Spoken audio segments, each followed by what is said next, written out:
हो पण तू आवर ना आता, चल निघूया लवकर. आता तुला माहितीये ना पेरेंट्स मीटिंगला आपल्याला वेळेवर जावं लागतं, तरच टीचरशी पर्सनली बोलता येतं.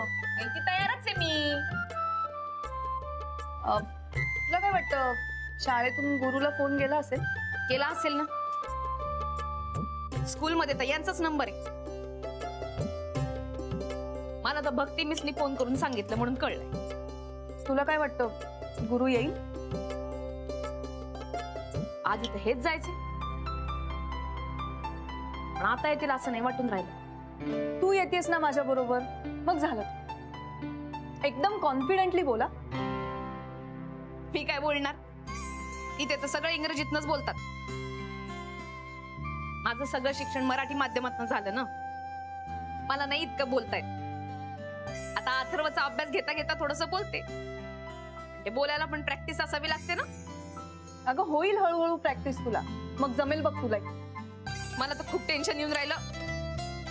तेव्हाच तेव्हा बघू, आता आज काही बोलता येईल असं नाही वाटून राहिलं. अगं तुला जे काही वाटतं ना ते बिनधास्त बोल. अगं भाषेसारखी भाषा आहे, घाबरायचं काय त्यात? तुला सवय झाली ना एकदा की मग बघ कसं इंग्लिश बोलशील ते. चल ना आता आवर, निघूया. हो झालं झालं झालं.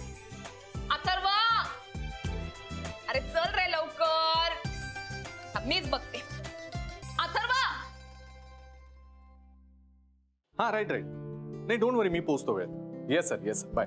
अरे रिंटी, नाही नको, आज ना जरा घाई आहे मला. अगं जाता जाता अथर्वच्या शाळेत जायचंय आणि त्याच्यानंतर एक फार महत्वाच्या क्लायंटची मीटिंग आहे, बाहेर गावून येणार तो, त्यांना वेळेत अटेंड करायचंय. गॅरी मला पण सोड ना प्लीज. तुला कुठे जायचं आता? अरे ट्रिडंट मॉल मध्ये ना 50% ऑफ सेल आहे, सो मला शॉपिंग करायचं आहे. प्लीज प्लीज नाही ना मला सोबत प्लीज. अच्छा अगं तुला कंटाळा नाही येत का? म्हणजे लोक ज्या डेडिकेशनने ऑफिसला जातात त्या डेडिकेशनने तू दरवेळेला शॉपिंगला जातेस. तुझ्या अर्ध्या अधिक कपड्यांचे तर लेबल्सही निघाले नसतील, त्यांचा ढीक केला ना तर त्याचाच एक वेगळा सेल लागेल. कंटाळा नाही येत का तुला? Very funny. फालतू जोक मारू नको. बरं ठीक आहे, कुठे जायचंय? Santa cruise. Please Santa cruise नाही यार, मला केवढा ट्रॅफिक लागेल बच्चा.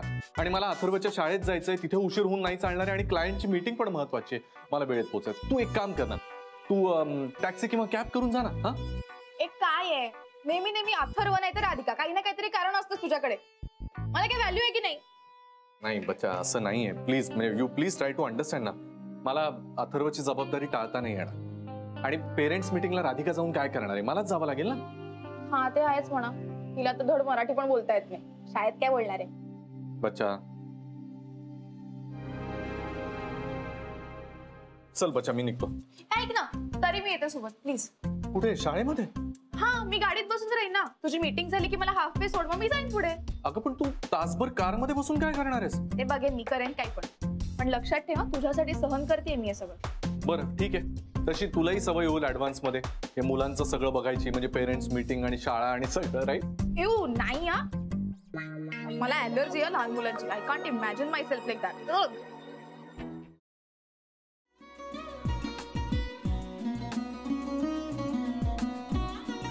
लावू का? असाच लावू ना.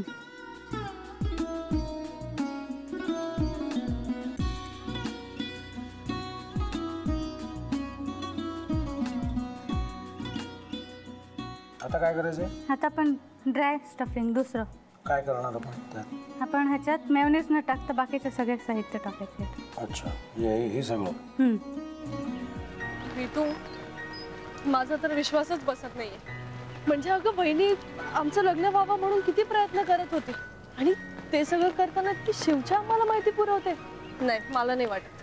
गौरी खूप चांगली असतो म्हणून तुला सगळं जगत चांगलं दिसतं, पण शिव उगाच बोलला असेल का? त्याच्यावर विश्वास नाहीये का तुझा? शिववर पूर्ण विश्वास आहे मी तुम्हाला, पण तो आता हे जे काही करतोय ना, म्हणजे निशा बहिणी समोर त्या राधिका सोबत फिरण्याचं नाटक वगैरे, ते त्याचा काही उपयोग होणार नाहीये. अगं असं कसं म्हणतो? अगं नीलिमा, जतीन भाईंचा कॉल आहे. हो माहितीये, रिसीव कर ना. अगं बघ कट झाला. आता तू रिसीव केला नाहीस म्हणून ते मला करतील. अब पुन्हा आला बघ. घे बघू. पण हे एक ना एक दिवस घडणारच होतं. आता मला कळलं तुम्ही 2 दिवस झाले काय सांगत होता ते. बनू हे संकेत असतात आणि हे ठरवून येत नसतात. मी बाहेर तुमची वाट बघते.